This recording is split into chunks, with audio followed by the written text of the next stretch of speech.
Hello everyone, my name is Siddesh and I welcome you all to my YouTube channel. इस particular video में हम लोग discuss करने वाले हैं 22 जनवरी शिफ्ट 2 में आए हुए फिजिक्स के सवालों को। ये है उस पर्टिकुलर डिस्कशन का पार्ट नंबर 2। पार्ट 1 ऑलरेडी आ चुका है। शिफ्ट 1 के पेपर में आए हुए क्वेश्चंस को भी हम लोगों ने ऑलरेडी डिस्कस कर लिया है। राइट, आई होप सभी लोग इस वीडियो को लाइव देख रहे होंगे। जल्दी से जाकर लाइक का बटन दबाओ और अपने अटेंडेंस को मार्क करो by commenting in the comment section की yes sir I am present. Right, तो फटाफट से बिना टाइम वेस्ट किए सीधे चलते हमारे सवालों की तरफ। राइट, तो क्वेश्चन नंबर 11, 10 क्वेश्चन हम पहले ही डिस्कस कर चुके थे। The question number 11 says that the net magnetic field at point O due to the two infinite current carrying wires is, right? अब सिंपल सा चीज है ये, magnetic field due to infinite current carrying wire का question है। दो यहाँ पर वायर्स है, राइट? तो बेसिकली यहाँ पर लगेगा सुपरपोजिशन प्रिंसिपल। राइट, अगर पहली वायर की वजह से जिसमें करंट I1 मैंने माना है, राइट, आप राइट हैंड कर्ल रूल या राइट हैंड पाम रूल लगाओ तो ऊपर करंट जा रहा है, पाम को खोलेंगे उस पॉइंट की तरफ तो पाम बेसिकली अंदर की तरफ जा रहा है, that is denoted by cross. Right, and दूसरे के लिए करोगे तो बेसिकली उंगलियां बाहर की तरफ आ रही है, that is denoted by dot. तो बेसिकली जो नेट मैग्नेटिक फील्ड है वो दोनों का सब्ट्रैक्शन का मॉड होगा। राइट, ठीक है, मॉड इसीलिए ले रहे क्योंकि हमें सवाल में सिंपली यहाँ पर राइट मैग्नीट्यूड पूछा गया था। क्लियर है? राइट, तो अगर हम बात करें सिंपल सी, what is the formula that we have to use? The formula that we use is mu naught I upon 2 pi d. Right, yes और नो? ठीक है, या कुछ लोग फॉर्मूले को इस तरीके से भी याद रखते हैं, that is 2ki by d. Right, 2ki by d, but यहां पर बेटा जो k है that is mu naught upon 4 pi and not 1 upon 4 pi epsilon naught, right? ये k यहाँ पर mu naught upon 4 pi है। Again the formula remains the same, mu naught I upon 2 pi d। Clear है? Right, again यहाँ पर अपने को बस सिस्टमैटिकली वैल्यू पुट करना है। राइट, ठीक है, अंदर वाले को मैंने पॉजिटिव लिया है तो बाहर वाले को मैंने नेगेटिव मान लिया है। राइट, तो b1 minus b2 will be your answer and उनका मॉड ले रहे ताकि हमें पॉजिटिव वैल्यू मिले। क्लियर है? I1 की वैल्यू 5 है, राइट, I2 की वैल्यू 4 है ना? सेंटीमीटर में डिस्टेंस इसको दिया गया है बेटा, उसको मीटर में कन्वर्ट करके डालना है। राइट, म्यू नॉट की वैल्यू 4 पाई इंटू 10⁻⁻7 होती है। इन सभी कैलकुलेशन को आराम से करने के बाद अपने को आंसर जो आता है दैट इज 10⁵ टेस्ला। क्लियर है? राइट, कुछ लोग माइक्रो टेस्ला में आंसर दे रहे थे तो 10 माइक्रो टेस्ला भी आंसर हो सकता है, कोई दिक्कत वाली बात नहीं है। Next we move on to question number 12। It says that दो स्टेटमेंट्स दिए गए, बताना है कि कौन सा सही है कौन सा गलत है। सिंपल सा सवाल है। A pendulum is taken from earth to another planet. ठीक है, fine. Right, the planet has 4 times mass and radius double then earth, then its time period is right remaining same as on earth. तो basically बोला गया है कि नया जो planet है उसका मास 4 गुना है, रेडियस 2 गुना है, तो उसका टाइम पीरियड नहीं बदलेगा, सेम रहेगा। तो बेसिकली टाइम पीरियड का फॉर्मूला होता है बेटा T naught is equal to 2 pi under root L by g. Right, L के बारे में कोई भी यहाँ पर कहानी बताई नहीं गई है तो L remains constant. Right, and बात कर रहा है बेटा कि जी यहाँ पर जरूर वेरी कर सकता है। राइट, जी का फॉर्मूला क्या होता है? किसी भी प्लैनेट के सरफेस पे g into capital M that is mass of the planet divided by radius of the planet का स्क्वायर। राइट, तो यहाँ पर अगर हम g डैश की बात करें वो सेम आ रहा है एज कंपेयर टू g। यहाँ पर आप राइट साइड में ये जो पूरी कहानी है वो देख सकते हो, यहाँ पर मैं हाईलाइट भी उस चीज को कर दे रहा हूँ। क्लियर है? ये कैलकुलेशन आप देख सकते हो कि हाँ भाई जी तो सेम निकल के आता है। That means the statement 1 is a right statement. बोला जा रहा है the time period of the pendulum only depends upon the gravity of planet. नहीं बेटा, ऐसा तो नहीं है, लेंथ के ऊपर भी डिपेंड करता है। So the statement 2 is false. तो statement 1 is true but the second statement is false. Right, तो आपका जो बेसिकली आंसर निकल के आएगा that is option number 1। Easy सवाल था। क्लियर है? राइट, आई होप ये सवाल सभी लोगों को समझ में आ गया है। राइट, अगला सवाल the next question says that displacement current in a capacitor of area 16 centimeter square is 6 ampere at an instant। ठीक है, find displacement current across area 3.2 centimetre square. तो बेसिकली बेटा इस डायग्राम में ये जो शेडेड एरिया है, यही आपका 3.2 सेंटीमीटर स्क्वायर है, राइट। ये शेडेड एरिया में कितना करंट बहेगा ये आपसे पूछ रहा है। तो बेटा ये सवाल आता है इलेक्ट्रोमैग्नेटिक वेव चैप्टर से, जहां पर हमें पता है कि हमारा जो नेट करंट होता है that is IC, conduction current plus the displacement current, right. अगर हम बात करते हैं तारों में, जो कंडक्टिंग वायर होती है उसमें डिस्प्लेसमेंट करंट नहीं होता, एंड कैपेसिटर प्लेट्स के बीच में कंडक्टिंग करंट नहीं होता, राइट। तो in the wire I net is equal to IC and ID is equal to 0, and between the parallel plates of the capacitor IC is equal to 0, therefore I is equal to ID. ये conclusions her I think classes में पढ़ाया जाता है, and इस conclusion का proof भी कराया जाता है, राइट। तो अपने लिए तो फिलहाल कंक्लूजन ही इंपॉर्टेंट है। डिस्प्लेसमेंट करंट की अगर हम बात करें, that is epsilon naught d phi E by d t, that is time varying electric flux. Electric flux को हम लोग E इंटू ए लिख सकते हैं, क्योंकि A कांस्टेंट है तो वो बाहर आ गया। यहां से हम ये प्रूव कर सकते हैं बेटा कि जो डिस्प्लेसमेंट करंट है that is proportional to your area, right. उसके बाद क्या है, बस यूनिटरी मेथड लगा के अपने को आंसर निकालना है कि स्टेप्स को देखेंगे बेटा कि 16 सेंटीमीटर स्क्वायर, राइट, पे 6 एम्पियर करंट है, तो यूनिट सेंटीमीटर स्क्वायर में 6/16 एम्पियर होगा, तो 3.2 में कितना आंसर निकल के आता है 1.2 एम्पियर। बहुत इजी सवाल, राइट, बट कंसेप्चुअल क्लैरिटी होना बहुत ज्यादा जरूरी है। क्या आपको ये सारे रिजल्ट्स पता है, राइट? अगर नहीं पता है तो जरूरत है आपको अपने फुल नोट्स को एक बार रेफर करने की। क्लियर है बेटा, राइट? क्योंकि ऐसे सवाल आपको अटेम्प्ट 2 और आने वाले शिफ्ट में अगर आपका पेपर है तो जरूर देखने को मिलने वाले इजी सवाल होता है, बट कंसेप्चुअल क्लैरिटी होना बहुत ज्यादा जरूरी है। क्लियर है? यस। जो नीचे वाला सवाल है, अगेन ये बहुत ही अच्छा क्यूट सवाल लगा मुझे। ठीक है, क्यूट क्यों बोल रहे हो सर? देखो बता रहा हूं, right? In the RC circuit shown, बोला जा रहा है फाइंड द करंट आई। अब बाय डिफॉल्ट जब आपको करंट पूछा जाता है ना बेटा, it is at steady state. Clear है? रिवाइज कर लेते हैं कुछ चीजें।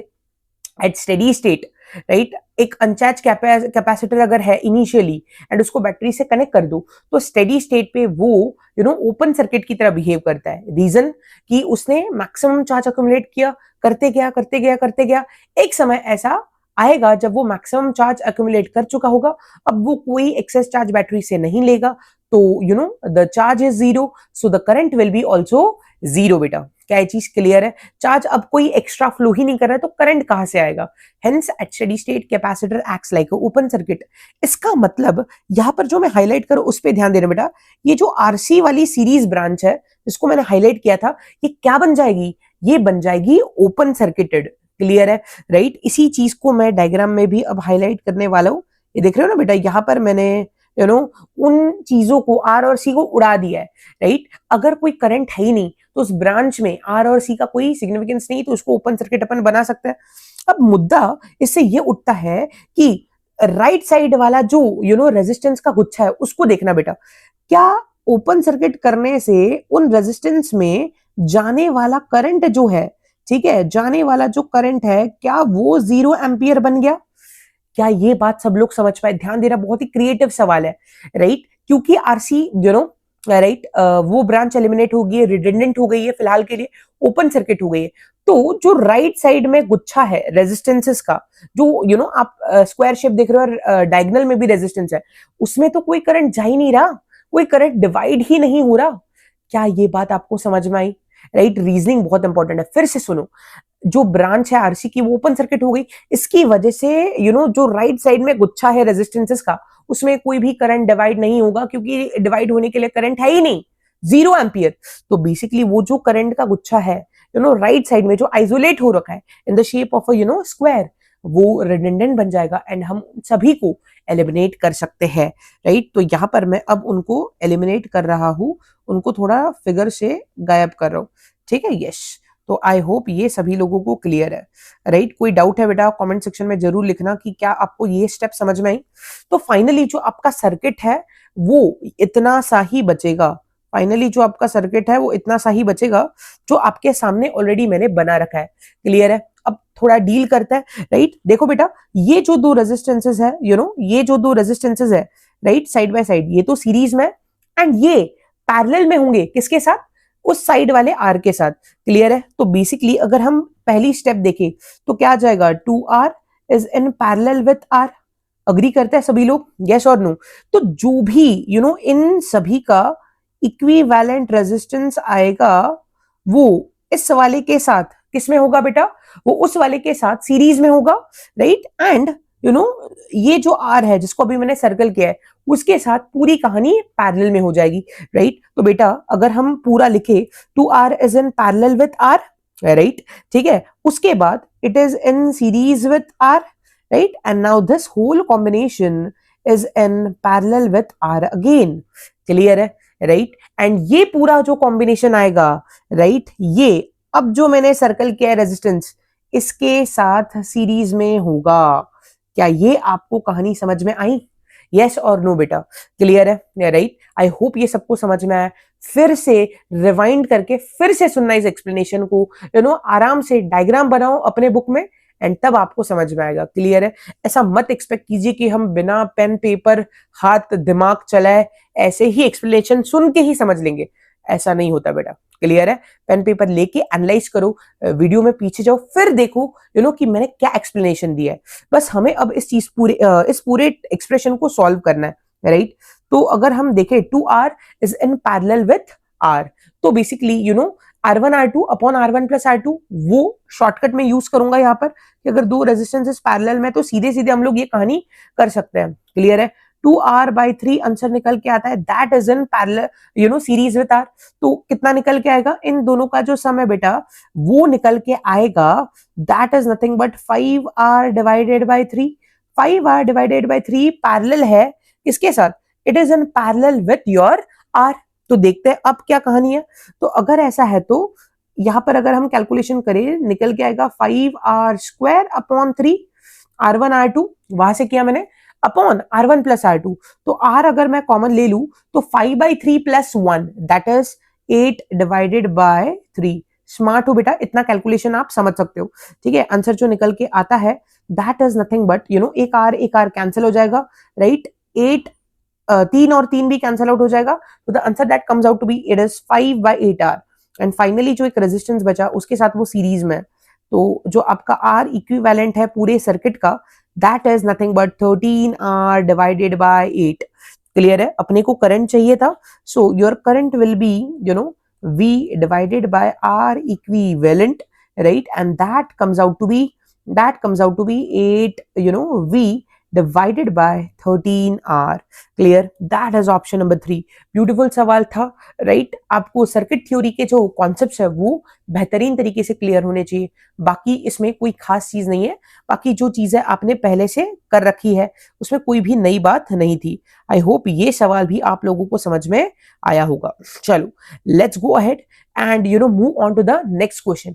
नेक्स्ट क्वेश्चन बहुत ही बेटा नीश टॉपिक से है, जनरली क्लासेस में इस चीज को पढ़ाया भी नहीं जाता, राइट? ठीक है, that is interference in a thin film. Clear है? बहुत साल हो गए यहाँ से सवाल नहीं आया, राइट? पिछले अगर आप साल के PYQs उठा के देखोगे यहाँ से आज तक सवाल नहीं आया, बट इस बार पूछ लिया, राइट? ठीक है, फिलहाल आप ये याद रखो बेटा, रीड करके पहले क्वेश्चन को समझ लेते हैं। A glass slab of refractive index μg is given, it is coated with a thin film जिसका रिफ्रैक्टिव इंडेक्स है μf इज इक्वल टू 2। पूछा गया है the minimum thickness of the film so that maximum transmission of green light of wavelength lambda is equal to 5000 angstrom incident normally takes place is. अब बेटा यहां पर आपको पूरा कंसेप्ट पता होना चाहिए थिन फिल्म इंटरफियरेंस का, राइट? ठीक है, यस।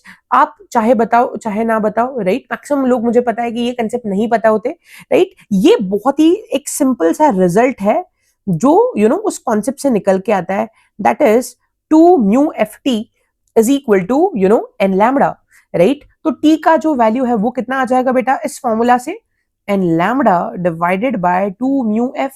बट अपने को तो t मिनिमम चाहिए, राइट? μf की वैल्यू मैं बदल नहीं सकता, तो n की वैल्यू मैं यहां पर क्या ले लेता हूं 1, राइट? अगर n की वैल्यू मैं 1 ले लूं तो t min comes out to be lambda upon 2μf, right? Value substitute करके आंसर आता है 0.125 माइक्रोमीटर, राइट? अब मैक्सिमम लोग बोलेंगे सर ये क्या आपने भी जुगाड़ वाला तरीका अपना लिया? नहीं बेटा, राइट? इसका पूरा कॉन्सेप्ट और इसका जो वीडियो है वो मैं अपने YouTube चैनल पर आने वाले कुछ दिनों में लेके आऊंगा। क्लियर है? आज इस वीडियो का एम है सिर्फ आए हुए क्वेश्चंस को डिस्कस करना, इनके पीछे के कंसेप्ट को हम डिटेल में इस पर्टिकुलर क्वेश्चन के जो कंसेप्ट को हम बहुत ही ज्यादा एक डिटेल्ड वीडियो में पढ़ेंगे एंड तब इस क्वेश्चन को मैं फिर से डिस्कस कर लूंगा, राइट? अभी डिस्कस नहीं कर रहा हूं क्योंकि मैक्सिमम ऐसे लोग हैं जिनको ये कंसेप्ट ही नहीं पता, राइट?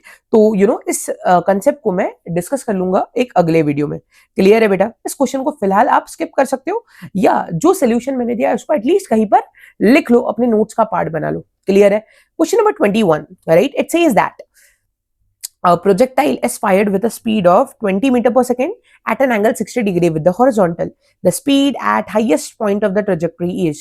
बहुत ही सिंपल सवाल, हमें पता है हाईएस्ट पॉइंट पे जो y कंपोनेंट ऑफ वेलोसिटी है वो गायब हो जाता है, वो जीरो हो जाता है। क्लियर है? सिर्फ एक ही कंपोनेंट बचता है, that is the x component, and that will contribute to speed, that is 20 cos 60, that is 20 into half, that is 10। बहुत ही सिंपल सवाल, मतलब ये तो एक तरीके से आपके लिए बोनस सवाल सा था। क्लियर है बेटा? राइट? आई होप इस सवाल को सभी लोग सही करके आए हो, राइट? ठीक है, चलो नेक्स्ट आगे, again another amazing question, right? यहां पर सवाल आया है इक्विवेलेंट रेजिस्टेंस निकालने के लिए, राइट? एंड इस पर्टिकुलर क्वेश्चन में हम लोग लगा रहे हैं फोल्डिंग सिमेट्री। क्या आप लोगों ने फोल्डिंग सिमेट्री का कंसेप्ट पढ़ा है? राइट? नहीं पढ़ा है या भूल चुके हो तो जाकर फुल नोट्स अपने थोड़े से रिवाइज कर लेना। हालांकि मैं मेजर कंसेप्ट यहां पर कवर करने की कोशिश करता हूं। क्लियर है बेटा? राइट? तो ये इक्विपोटेंशियल पॉइंट या फोल्डिंग सिमेट्री का कंसेप्ट काम कैसे करता है, ध्यान देना। अगर कोई दो पॉइंट्स, राइट, ठीक है, अगर कोई भी दो पॉइंट्स, राइट, दोनों terminal that is A and B, यहां पर दो टर्मिनल्स कौन सा है, ए एंड बी, तो अगर कोई दो point, right, A and B से इक्वली इक्वी डिस्टेंट है तो वो दोनों इक्वी पोटेंशियल पॉइंट कहलाते हैं, राइट? इसका मतलब वो दो अलग अलग पॉइंट्स नहीं, वो एक पॉइंट, सिंगल पॉइंट आप कंसिडर कर सकते हो। क्या ये कंसेप्ट क्लियर है बेटा? जैसे मैं एग्जांपल देता हूं, राइट? मान लो point number 1 and point number 2 ये दोनों right equidistant equipotential points है, राइट? तो उनके बीच में कहानी देखो कैसी है यहां पर इस एग्जांपल में, राइट? पॉइंट नंबर 1 को देखना, थोड़ा सा मैं डायग्राम को जूम कर लेता हूं। पॉइंट नंबर 1 ए से कितने हाथ की दूरी पर है, कितने रेजिस्टेंस दूर है, एक रेजिस्टेंस। पॉइंट नंबर 2 भी ए से एक हाथ दूर है, एक रेजिस्टेंस दूर है। क्या ये क्लियर हुआ? इक्वली इक्विडिस्टेंट का मतलब समझ में आया, राइट? ये 1 और 2 पॉइंट्स ए और बी दोनों से ही इक्वली इक्विडिस्टेंट है। समझ में आया बात? यस और नो बेटा? राइट? तो अगर ऐसा होता है तो वो इक्वी पोटेंशियल पॉइंट्स कहलाता है। ए और 1 और 2 ए से दोनों एक एक हाथ की दूरी पर है, एक रेजिस्टेंस दूर है। अगर हम बात करें वो बी से कितने दूर है, राइट? ठीक है, ध्यान देना बेटा, बी से वो कितना दूर है। अगर देखो, राइट, एक से अपने को बी तक जाना है तो एक से 3 जाओ, 3 से 5 जाओ और फिर 5 से बी जाओ, तो 1 2 3 हाथ दूर है अपना 1। अगर हम बात करें 2 की, राइट, तो 2 भी बी से 3 हाथ दूर है। क्या ये सबको समझ में है? 2 से 4 जाओ, 4 से 6 जाओ, फिर 6 से बी जाओ। समझ रहे हो? क्लियर है? तो 1 और 2 यहां पर इक्वी पोटेंशियल पॉइंट्स है।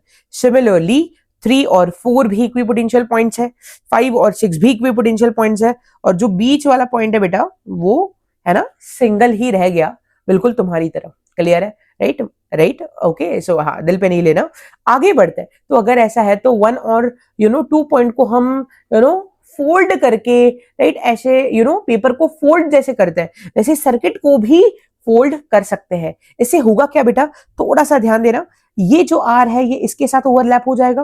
क्लियर है? ये जो आर है ये इसके साथ ओवरलैप हो जाएगा, ये जो आर है ये इसके साथ ओवरलैप हो जाएगा। इस तरीके से जो रेजिस्टेंसेस है ये एक दूसरे के साथ ओवरलैप हो जाएंगे, राइट? तो आप देख सकते हो यहां पर मैंने क्या लिखा है राइट साइड में, points 1 2 3 4 5 6 are equipotential points. Clear है? So we can redraw the circuit as a folded circuit. Right? This is the folded circuit जिसकी मैं बेटा बात कर रहा था। क्लियर है? राइट? तो हर रेजिस्टेंस को आप अगर फोल्ड कर दोगे ना तो वो उसके साथीदार वाले रेजिस्टेंस के साथ, उसके पार्टनर रेजिस्टेंस के साथ पैरेलल में हो जाएगा। क्लियर है? फिर से ओरिजिनल डायग्राम देखो, नोटबुक में बनाओ, एनालाइज करो सही तरीके से। आई होप मैंने इतने अच्छे से तो बता दिया है कि आपको विजुलाइज हो जाए। R and R is R/2। क्या ये चीज क्लियर है? अब अगर हम समराइज करें चीजों को तो ये R/2 और ये R/2 सीरीज में, ऊपर वाले दोनों r/2 ये भी सीरीज में, राइट। तो r ऊपर एंड r नीचे ये दोनों पैरेलल में, तो कितना बचा r/2। दोनों के साइड में और दो r/2 है, तो r/2 your r equivalent comes out to be 3r/2। इस तरीके से ये बढ़िया सवाल आपके सामने निकल के आता है। आई होप ये चीज सभी लोगों को क्लियर है, ठीक है बेटा, राइट। बढ़ते हैं आगे, right. This is your question number 18। Basically numbering पे मत जाना, शायद इधर उधर हो सकता है क्योंकि मेमोरी बेस्ड सवाल है, राइट। ठीक है, यस, फोकस करना सवाल पे। यहां पर बोला गया है for the electric dipole shown in the figure the electric field and electric potential are E0 and V0। तो बेसिकली आर दूरी पर एक्सियल पॉइंट पे बताया गया है कि पोटेंशियल V0 है एंड इलेक्ट्रिक फील्ड E0 है। क्लियर है बेटा, राइट। देन पूछा गया है what is the electric field and potential at a point on the equatorial plane at a distance to r। तो डाइपोल ऐसा है, तो अपने से पूछ रहा है कि इक्वेटोरियल किसी पॉइंट दैट इज 2r दूरी पर एक इक्वेटोरियल प्लेन पे पॉइंट है, तो उस पॉइंट के ऊपर आप इलेक्ट्रिक फील्ड बताए एंड पोटेंशियल बताए। क्लियर है, इलेक्ट्रिक फील्ड एंड पोटेंशियल आपको E0 और V0 के टर्म्स में लिखना था बेटा, राइट। तो सबसे पहले हम फटाफट इस सवाल को उड़ा देते हैं। हमें ये पता है बेटा कि नीचे देखना, नीचे ब्लैक लाइन में आपको दिख रहा होगा, मैंने वहां पर लिखा है V at general point, potential at general point. Dipole में क्या फॉर्मूला होता है?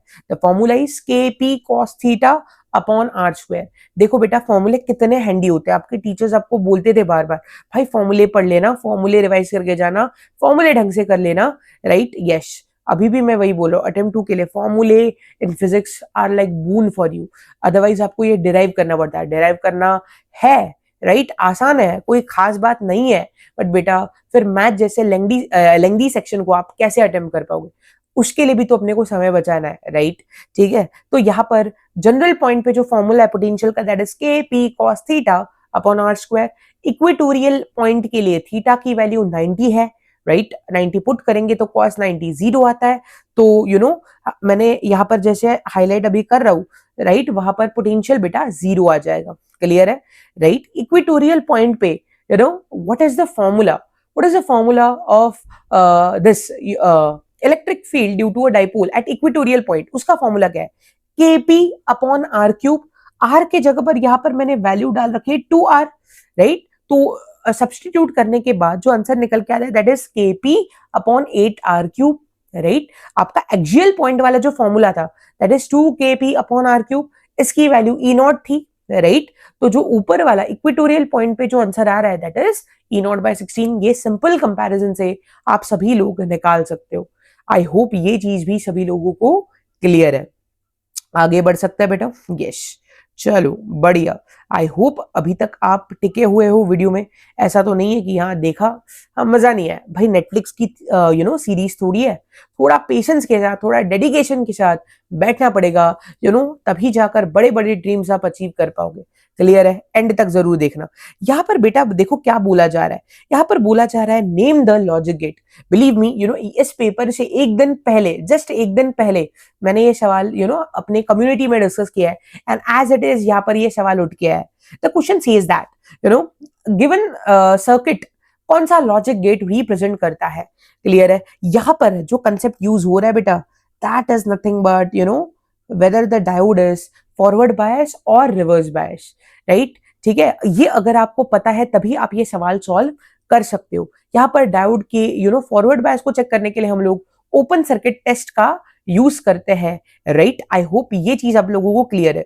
1 और 0 यहाँ पर ट्रुथ टेबल हमने बना लिया है। ट्रुथ टेबल के आउटपुट से हम लोग ये प्रेडिक्ट करेंगे कि ये कौन सा गेट है। क्लियर है बेटा, राइट। ठीक है, हमें बस ये चेक करना है, राइट, जिस भी तरीके से आपके टीचर ने सिखाया या इस वीडियो में जो मैं मेथड डिस्कस कर रहा हूं, हमें बस ये चेक करना है कि कौन सा डायोड फॉरवर्ड बायस है, कौन सा डायोड रिवर्स बायस है। क्लियर है, हमें खुद ब खुद आंसर मिल जाएगा। चलो देखते हैं किस तरीके से। लेट्स सपोज 1 जहां पर भी आए दैट इज द 1 जहां पर है input that is 5 volt.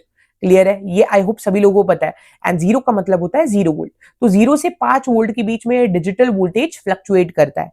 Clear है, या तो 0 या तो 5, इस तरीके से चीजें काम करती है। तो अगर हम बात कर रहे हैं पहला केस अगर मैं देखूं 0,0, तो बेटा इमेजिन कर लो कि डायोड ओपन सर्किटेड है, राइट? अगर डायोड ओपन सर्किट है तो रेजिस्टेंस में कोई करंट नहीं बहेगा, तो दैट मीन्स जो Y की जो वैल्यू है दैट विल बी 5 वोल्ट। ठीक है बेटा, तो Y की जो वैल्यू है दैट इज 5 वोल्ट। क्लियर है, राइट? अगर हम आगे जाए, यहां पर अगर हम बात करें, दैट मीन्स यहां पर डायोड की पी साइड पे 5 वोल्ट आ रहा है, राइट? एंड ए और बी 0 वोल्ट पे, इसका मतलब दोनों ही डायोड फॉरवर्ड बायस है। और अगर फॉरवर्ड बायस है तो डायोड को रिप्लेस करेंगे प्लेन वायर के साथ, और अगर प्लेन वायर के साथ आपने रिप्लेस कर दिया, इसका मतलब शॉर्ट सर्किट होके ये लोग अपना वोल्टेज आउटपुट पे ट्रांसफर कर देंगे कुछ इस तरीके से, and your output will be 0 volt. अब कुछ लोग बोलेंगे सर आपने पहले 5 वोल्ट लिखा तो था। बेटा वो ओपन सर्किट टेस्ट था, हम ये चेक कर रहे थे कि अगर डायोड ओपन सर्किट है तो उसके टर्मिनल्स के ऊपर कितना वोल्टेज आ रहा है। क्लियर है, राइट? अगर वीपी वीपीएन ग्रेटर देन 0 है तभी तो फॉरवर्ड बायस है। अगर वीपी हायर पोटेंशियल पे एंड वीएन लोअर पोटेंशियल पे तभी तो वो फॉरवर्ड बायस होगा। और अगर फॉरवर्ड बायस हो रहा है तो diode will be replaced by short circuit, and वहां पर जो आउटपुट आएगा that is 0 volt. I hope ये चीज सभी लोगों को क्लियर है बढ़िया तरीके से। चलो आगे बढ़ते हैं, राइट? तो पहला जो आंसर है दैट इज 0। क्लियर है? दूसरा चेक कर लेते हैं अपन। ठीक है, यस। यहाँ पर दूसरा जो केस है दैट इज, पहला तो 0,0। अगर हम बात करें ए की इनपुट 0 है एंड बी का वैल्यू 1 है, फिर से ओपन सर्किट टेस्ट करो। इसका मतलब एन साइड पे अब बी के पास 5 वोल्ट है एंड ऊपर 0 वोल्ट है। अगेन ओपन सर्किट करेंगे तो वाई के ऊपर तो बेटा 5 वोल्ट ही आएगा, राइट? बट बी के अगर आप बात करेंगे तो लेफ्ट और राइट दोनों ही साइड 5 वोल्ट है, बट हमें तो वीपी वाला बड़ा चाहिए था वीएन से, ऐसा तो हो ही नहीं रहा। दोनों वोल्टेज इक्वल है।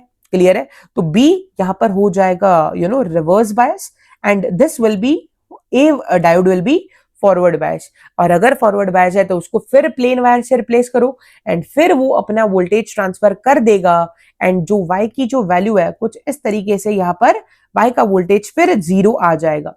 क्या ये बात आपको समझ में आई? This is your case number 2। I hope ये चीज सभी लोगों को क्लियर है। तो सेकेंड केस में भी अपने को पता चला कि 0 and 1 is also 0. Simultaneously by symmetry you can say that 1,0 is also 0. बस उल्टा पुल्टा केस हो गया, कहानी तो सेम ही निकल के आनी है। फाइनली दोनों जगह पर हम 1 1 ले लेते हैं, राइट? ठीक है, 5 वोल्ट है, 5 वोल्ट है, ठीक है, yes, right? Again open circuit test में वाई पे जो आउटपुट निकल के आएगा दैट इज 5। हम देख पा रहे हैं कि दोनों डायोड के एंड्स पे यहां पर भी 5 वोल्ट, यहां पर भी 5 वोल्ट, वीपी भी 5 वोल्ट, वीएन भी 5 वोल्ट, और ऐसा ए के लिए भी हो रहा है और बी के लिए भी हो रहा है। इसका मतलब यहां से जो अपना 5 वोल्ट है ये लोग ट्रांसफर तो बेटा नहीं कर पाएंगे, बट क्योंकि अपने रेजिस्टेंस में 0 एम्पियर करंट बह रहा है, तो एज सिंपल एज दैट अगर नीचे हम ग्राउंड मान रहे हैं 0 वोल्ट, तो Y का जो आउटपुट है वो 5 वोल्ट आ जाएगा। इसका मतलब जब 1,1 है, राइट, तो आउटपुट भी आपका 1 है। इसका मतलब यहां ट्रुथ टेबल से अपने को क्या दिखाई दे रहा है? ये दिखाई दे रहा है कि when both the inputs are high then the output is high, right? Only then the output is high. ये किसके लिए होता है बेटा? ये होता है अपने एंड गेट के लिए। आई होप ये सवाल सबको बढ़िया तरीके से समझ में आया, राइट? अगर कोई भी आपको दिक्कत आ रही है समझने में, तो बेटा ये समझ लेना कि मैं फास्ट नहीं जा रहा हूं, आपके कोर कंसेप्ट थोड़ी सी वीक है। क्लियर है? अगर आपको थोड़ा सा अनकंफर्टेबल भी लग रहा है तो सिचुएशन से भागना नहीं है, पूरा सोल्यूशन सुनो एंड ये समझना कि हाँ भाई इस कंसेप्ट के ऊपर मुझे काम करने की जरूरत है। ये नहीं कि सर बुरी तरीके से पढ़ा रहा है या सर सही एक्सप्लेनेशन नहीं दे रहा है, ऐसा नहीं है बेटा। उस कंसेप्ट पे आपको तो काम करना ही पड़ेगा, राइट? अपने पास 20 सवाल है, 20 अलग अलग कंसेप्ट है। अगर हर कंसेप्ट को हम स्क्रैच से डिस्कस करें तो वीडियो तो 5 घंटे की बेटा बन जाएगी। क्लियर है? तो कुछ मेहनत आपको भी करनी है, कुछ मेहनत मुझे भी करनी है। मेरी तरफ से आपको क्या मैं हेल्प प्रोवाइड कर सकता हूँ आप मुझे जरूर बताएं। क्लियर है? आई होप ये चीज सभी लोगों को समझ में आई है, राइट? यस। एंड आज के दिन का आखिरी सवाल बोल सकते हो, इस पूरे शिफ्ट का आखिरी सवाल हम डिस्कस करने वाले हैं, राइट? इसमें भी कुछ क्वेरीज आई है बच्चों की कि आंसर मैच नहीं कर रहा या जो भी चीज है देख लेते हैं। क्लियर है बेटा? अगेन यहाँ पर गिवन ट्रुथ टेबल अपने पास ऑलरेडी है। क्लियर है? और हम भी इस चीज को वेरीफाई कर रहे हैं, राइट? ये सवाल देखो क्या है बेटा, गिवन सर्किट दिया गया है, राइट। तो बोला गया है for the given truth table, right, इस जी के जगह पर कौन सा गेट आना चाहिए। ये जो राइट साइड में गोल सा डब्बा जी है वो गैल्वेनोमीटर नहीं है बेटा। बहुत सारे बच्चे मुझे मैसेज कर रहे हैं सर गैल्वेनोमीटर डायोड सर्किट में डाल दिया। मैंने बोला भाई तूने क्वेश्चन ही नहीं पढ़ा है, इसका मतलब क्लियर है, राइट। क्वेश्चन को ढंग से पढ़ा करो, राइट, ठीक है। चलो देखते हैं कि अगर ए की वैल्यू 0,0 है, ठीक है, तो बेटा आगे नॉट गेट लगाया है तो यहां पर जाएगा 1 और नीचे जाएगा 0। सिमिलरली यहां जाएगा 1 एंड ऊपर जाएगा 0। एंड गेट लगा है तो आगे जो प्रोसीड करने वाली चीज है दैट है 0 एंड नीचे भी 0। 0,0 0,0, राइट, आउटपुट आना चाहिए 1। गिवन ट्रुथ टेबल अपने पास ऑलरेडी है। मैं यहां पर राइट साइड में ऑप्शंस को लिख लेता हूं। एंड है अपने पास, क्लियर है, नैंड है अपने पास, राइट, उसके बाद नॉर है एंड उसके बाद और है, क्लियर है बेटा, राइट। अगर हम जाए यहां पर 0,0, राइट, एंड में करके देखना, राइट, बिल्कुल नहीं। इसका मतलब एंड गेट तो ऑप्शन कभी भी नहीं हो सकता, क्लियर है। नैंड इसका मतलब नॉट एंड, राइट, एंड का रेसिप्रोकल उल्टा कर दो, कॉम्प्लीमेंट्री ले लो, तो नैंड गेट तो बेटा हो सकता है। मतलब नैंड गेट अभी भी रेस में बना हुआ है। देखो कितना मजेदार थ्रिलर सवाल बोल सकते हो। और और 0 प्लस 0 0 आता है, इसका मतलब इस रेस से बेटा और भी एलिमिनेट हो चुका है, इसको भी घर जाना पड़ेगा, क्लियर है, यस। 0 प्लस 0 एंड उसका कॉम्प्लीमेंट्री नॉर, यस, नॉर अभी भी रेस में बना हुआ है। इसका मतलब बेटा पहले ही ऑप्शन से, पहले ही ट्रुथ टेबल से जो पहले इनपुट थे उससे अपने 2 ऑप्शन, राइट, एलिमिनेट हो गए। बिल्कुल केबीसी वाला माहौल बन गया कि यस, राइट, सिर्फ 2 ऑप्शंस बचे उनको एनालाइज करना है, ठीक है। चलो इरेज कर दिया मैंने, फिर से अब बचे हुए 2 ऑप्शंस को एनालाइज कर लेते हैं, राइट। अब दूसरा देखते हैं, ए की वैल्यू 1 है एंड बी की वैल्यू यहाँ पर 0 है। चलो तो अगर ऐसा है तो 0 0 जाएगा, यहाँ पर 1 एंड यहाँ पर भी 1। 0 0 का एंड होता है 0, 1 1 का एंड होता है 1, राइट। 1 एंड 0 उसके साथ अगर हम जो भी ऑपरेशन करे तो आंसर आना चाहिए बेटा तुम्हारा 0, क्लियर है, क्लियर है, राइट। तो कौन सा गेट हो सकता है, थोड़ा पेशेंटली अपन सोचते हैं, ठीक है। ध्यान देना बेटा, ध्यान देना। 0 प्लस 1 दैट इज 1 एंड 1 का अगर उल्टा करते हैं तो यहां पर यस 0 ही आंसर आता है। इसका मतलब नॉर गेट बेटा ये जीतता हुआ दिखाई दे रहा है, राइट। 0 इंटू 1 0, 0 का रेसिप्रोकल दैट इज 1, ये तो नहीं है। इसका मतलब दूसरे ऑप्शन में बेटा नैंड ये जंग हार चुका है, क्लियर है, क्लियर है। इसका मतलब नॉर यहां पर जीतता हुआ दिखाई दे रहा है, राइट। नीचे 0,1 अगर लेंगे तब भी 0 ही आएगा। एक बार आखिरी ऑप्शन को भी हम टेस्ट कर लेते हैं, ठीक है, ताकि जो भी बच्चे इस क्वेश्चन को लेके कोई क्वेरी दिखा रहे थे या जता रहे थे वो रेक्टिफाई हो जाएगा, क्लियर है, ठीक है। तो आखिरी ऑप्शन को अपन टेस्ट कर लेते हैं। मुझे लगता है कि नॉर ये जीत रहा है रेस, बट फिर भी सबके समाधान के लिए, राइट, अपन एनालाइज कर लेते हैं। 1 एंड 1, क्लियर है। नॉट गेट से पास करेगा तो यहां पर आ जाएगा 0 एंड नीचे आएगा 1, राइट। यहां पर आ जाएगा 0, ऊपर आ जाएगा 1, राइट। एंड से पास करोगे एक बार मैं वेरीफाई कर लूं सही तो कर रहा हूं ना, ठीक है, ठीक है, ठीक है बेटा, हाँ सब सही जा रहा है, राइट। 0 इंटू 1, राइट, एंड से पास करोगे तो 0 आ जाएगा, यहां से भी पास करोगे तो 0 आ जाएगा, क्लियर है। 0 और 0 मैं क्या लगाऊं, नॉर को अगर जीतना है तो 0 प्लस 0 है 0, 0 का उल्टा होता है 1 एंड ट्रुथ टेबल में भी आउटपुट 1 है। इसका मतलब पूरे वोटों से नॉर गेट जीत रहा है। ये जो आपका यहाँ पर गेट लगा है बेटा ये और कोई गेट नहीं है, दिस इज योर शानदार शाह नॉर गेट। इस तरीके से थ्रिलर क्वेश्चन के साथ हम लोग ने शिफ्ट 2 के पूरे सवालों को डिस्कस कर लिया है। मजा आया, राइट। आई होप अगर एंड तक बने हो, राइट, तो आपको मजा जरूर आया होगा। नए हो चैनल पर अभी जाकर सब्सक्राइब करो, राइट, शेयर करो इस वीडियो को अपने बाकी सभी दोस्तों के साथ ताकि वो भी एंजॉय कर पाए, वो भी बढ़िया तरीके से पढ़ पाए, क्लियर है, राइट। तो आई होप सभी लोगों की प्रिपरेशन बढ़िया तरीके से चल रही है, राइट। हेल्दी रहो, डाइट का ध्यान रखो। मिलते हैं अगले वीडियो में 23 जैन के पेपर्स के डिस्कशन के साथ। Till then take care, bye bye.